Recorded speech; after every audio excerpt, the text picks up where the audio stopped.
Thank you, Lynn. So as Lynn said, I'm Eric Larson. I'm part of Bob Williams' Energy Systems Analysis Group, and I'm going to be sort of the MC for this show today.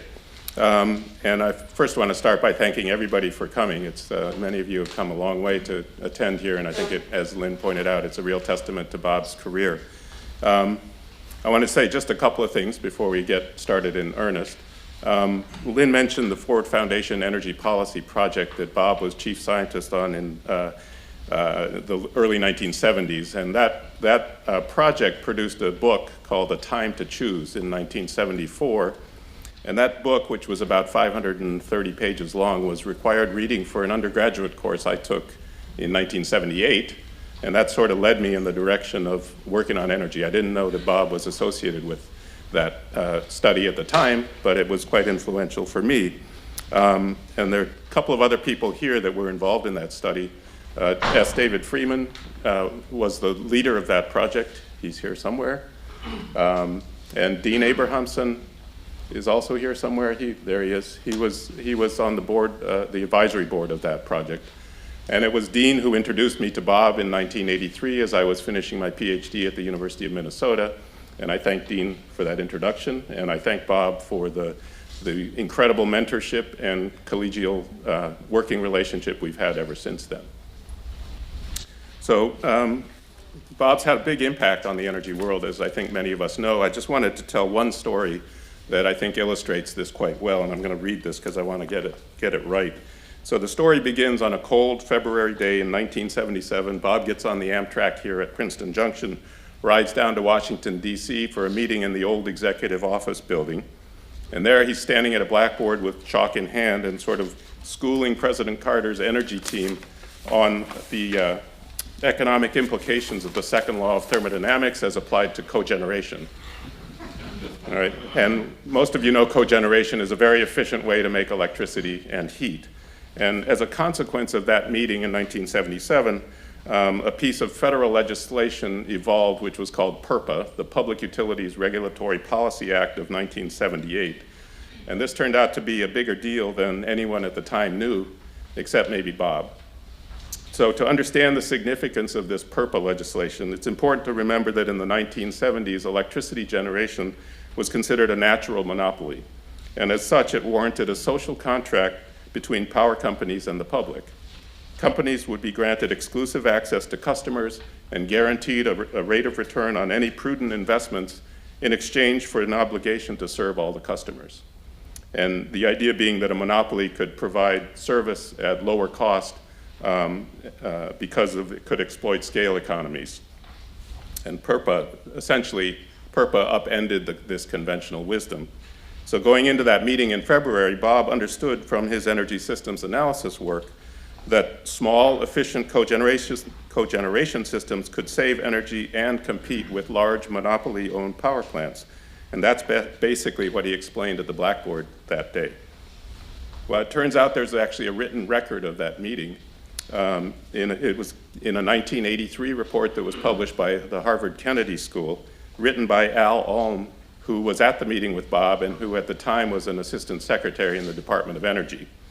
And here's the way that meeting went down. According to Al Ulm's report, the second paragraph of his report, and it mentions Section 210 of this PURPO legislation, which was sort of a key provision. So quoting from the report, Section 210 had humble beginnings. In a February 1977 meeting between Princeton physicist Robert Williams and members of the Carter Energy team, a number of initial conclusions emerged.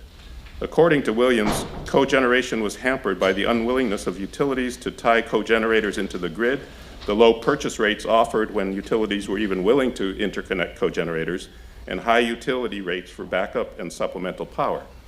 If cogeneration were to expand, Williams suggested, legislation would be needed to require utilities to hook up cogenerators, wheel cogenerated power, and pay reasonable rates. To prevent industrial firms from being subject to state utility regulation, cogeneration also needed exemption from state public utility jurisdiction. So that's a quote from that report. And as a result of PURPO, cogeneration blossomed in the United States. It went from 10 gigawatts of installed capacity in 1981 to 46 by 1996. And cogeneration essentially was an existence proof, what physicists like Bob are good at providing, that there was at least one option out there, even with 1977 technology, that showed that the natural monopoly concept was at best shaky. So PURPO was the first step toward the complete deregulation of power generation that we now have in much of the US and much of the world. Bob has described this transition from PURPO to complete deregulation in more technical terms. He says there's no such thing as being a little bit pregnant. So the impact that Bob has had on the energy world from that meeting alone, I think would define a career for many people, but Bob has subsequently made major contribution after major contribution. And I brought along some props here just to show you. This is one of his books with Mark Ross, Our Energy Regaining Control in 1981. This is a book that he co-authored with his gang of four, so-called gang of four, Thomas Johansson, who's here today, Amelia Reddy, and Jose Goldenberg, Energy for a Sustainable World in 1988. This is the Blue Bible on renewable energy sources for fuels and electricity, co-edited with Thomas Johansson, Henry Kelly, who's also here today, Amelia Reddy. And the list goes on and on. These are just a small sample. You have Bob's bio in your booklets, so take a look at that. But before we get started, I wanted to just ask Bob to stand and be recognized for the very accomplished 47-year career in energy systems analysis.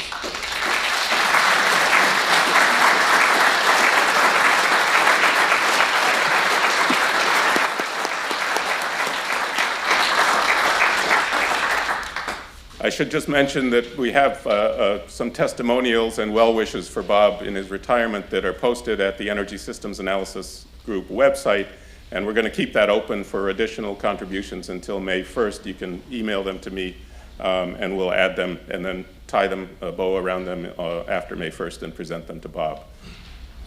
Okay, let's get started. A couple of quick housekeeping things. You know where the exits are, back of the room? There's one up here as well. Bathrooms, if you look at the map in the back of your booklet, you'll see where the bathrooms are. There's some right close by, another set further away. I think most of you heard already for the breaks out in the back, the food has to stay out there, food and drink not allowed here in the auditorium. And the last point is we're videotaping this entire proceeding, so just wanted you to be aware of that. And last but not least, I wanted to say a couple of quick thank yous for financial support of this event, the Andlinger Center for Energy and the Environment, the Princeton Environmental Institute, and the School of Engineering and Applied Science here at Princeton. Thank all of those. And for hard work in organizing this event, the Andlinger staff was great, and in particular I wanted to thank Sarah Jackson, Jen Pocelli, Rob Ike, Sharon Adarlo, and Maureen Novozinski, right? Got that? Okay, so let's get started then. So that we have 16 remarkable, accomplished individuals on the program today. As Lynn said, it's a packed program. That's with a couple of people who were not able to make it at the last minute for emergencies. But all 16 of these people have worked closely with Bob for many years, and that's sort of the common bond. And they've been working to identify and articulate energy technologies and strategies that are consistent with a carbon-constrained world, which is the theme of this symposium. And Bob wanted me to point out that 10 of the speakers, 10 out of the 16, including Bob, were trained as physicists and have spent most of their careers using tools and logic of physics to help solve energy and other societal challenges posed by technology. All right, so we have 25 minutes for each speaker. I'll give the speakers a warning at about 18 minutes and another warning at about 20 minutes, and hopefully there'll be time, a few minutes at the end for questions and answers with the audience. You have the bios in front of you for the speakers, so I'm not going to take a lot of time to introduce them. I'll just say briefly about each one. First, our first speaker is going to be Thomas Johansson. Thomas is trained as a physicist. He's collaborated with Bob since the late 1970s. He's one of the so-called gang of four that produced this book. The other, he and Bob have also co-authored and co-edited a number of other books, one with a big long title, Electricity, Efficient End Use and New Generation Technologies and Their Planning Implications in 1989. the renewable energy book that I pointed to, the Energy After Rio, Prospects and Challenges in 1997, the World Energy Assessment in 2000, and the Global Energy Assessment in 2012. And before I turn the floor over to Thomas, I also wanted to mention that one of the other gang of four is Jose Goldenberg. He was not able to travel here because he's running effectively the National Science Foundation of Brazil at the age of 88, no less. And so he wasn't able to come, but I wanted to point out to you also that he's another physicist.